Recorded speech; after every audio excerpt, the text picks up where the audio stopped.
Assalamualaikum warahmatullahi wabarakatuh.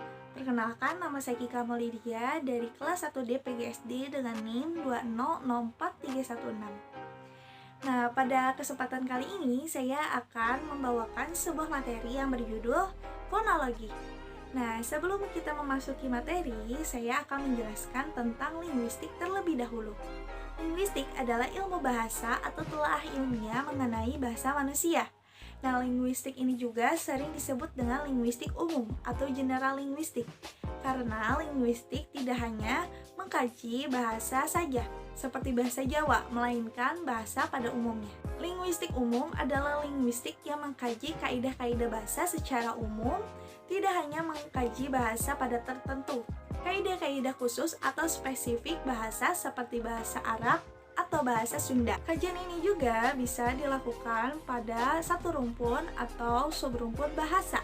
Misalnya, seperti satu rumpunnya yaitu Austronesia, subrumpunnya yaitu Indo-Jerman. Di sini juga ada objek linguistik yaitu bahasa.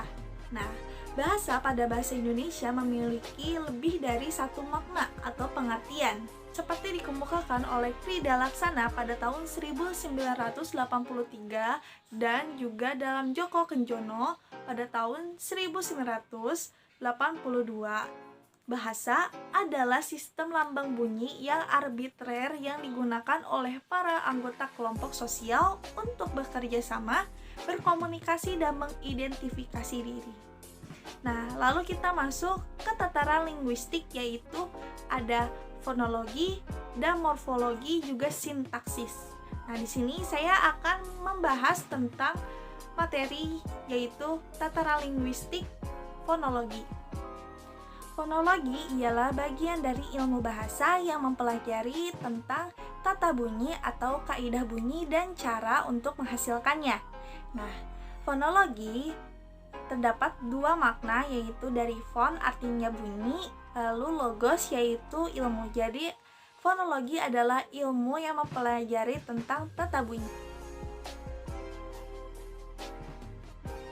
Bunyi dalam fonologi ini tidak hanya sembarang bunyi, namun bunyi yang dapat membedakan arti dalam bahasa lisan ataupun tulisan yang digunakan oleh manusia. Dalam istilah yaitu disebut dengan fonem. Fonologi dibedakan menjadi dua, yaitu fonetik dan fonemik. Nah, di fonologi terdapat tiga istilah, yaitu fon, fonem, dan juga alofon. Fonem adalah satuan bunyi terkecil yang tidak diartikulasikan atau abstrak. Nah, misalnya seperti B, C, K, T, D. Ada fon. Nah, fon ini adalah realisasi dari fonem yang bisa diartikulasikan. Misalkan kata lari. Alofon adalah perbedaan bunyi yang tidak menimbulkan perbedaan makna, seperti I kecil dan I besar. Dalam kata menangis, ketika I-nya diganti menjadi I kapital, tidak mengubah suatu makna tersebut. Nah, lalu di sini ada bunyi vokal. Nah, bunyi vokal ini adalah bunyi yang tidak terhambat di daerah artikulator. Disebut juga dengan huruf hidup. Nah, karena bisa berdiri sendiri dan menghidupkan konsonan. Nah, misalnya seperti A, I, U, E, O. Nah, lalu kita masuk ke fonetik. Fonetik adalah kajian yang mengkaji bunyi-bunyi fonem sebuah bahasa yang direalisasikan atau dilafalkan. Nah, di sini ada klarifikasi vokal. Nah, klarifikasi vokal ini ada dua, yaitu berdasarkan vokal bulat dan vokal lonjong. Nah, maksudnya apa? Ketika kita mengucapkan huruf A, O, U, mulut kita berbentuk bulat. Lalu oval, yaitu ketika mengucapkan I, E, mulut kita berbentuk oval. Lalu di sini juga ada bunyi konsonan. Nah, bunyi konsonan ini adalah bunyi yang mengalami hambatan dalam pengucapan. Nah, seperti bial, bilal. Nah, ini pembentukan konsonan dua bibir seperti B, P, M. Lalu yang kedua yaitu apikodental. Nah, apikodental ini adalah pembentukan konsonan oleh ujung lidah dan gigi seperti T, D, dan H.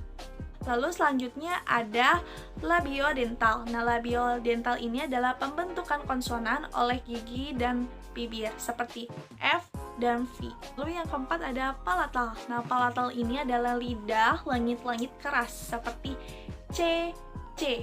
Yang kelima ada velar. Velar ini adalah belakang lidah langit-langit lembut seperti K, G. Lalu ada hamzah. Nah, hamzah ini adalah posisi pita suara tertutup sama sekali. Lalu yang terakhir ada laringal. Nah, laringal ini adalah pita suara terbuka lebar, udara keluar melalui geseran. Di sini ada bunyi segmental. Nah, bunyi segmental ini adalah bunyi yang dihasilkan oleh pernapasan, alat ucap, dan pita suara. Bunyi segmental ini ada 4 macam, yaitu yang pertama ada konsonan, vokal, kluster, dan juga diftong. Yang pertama yaitu konsonan. Konsonan ini adalah bunyi yang terhambat oleh alat ucap. Vokal adalah bunyi yang tidak terhambat oleh alat ucap. Diftong adalah 2 vokal yang dibaca dalam satu bunyi. Misalnya, ai dalam kata sungai, lalu au dalam kata kau.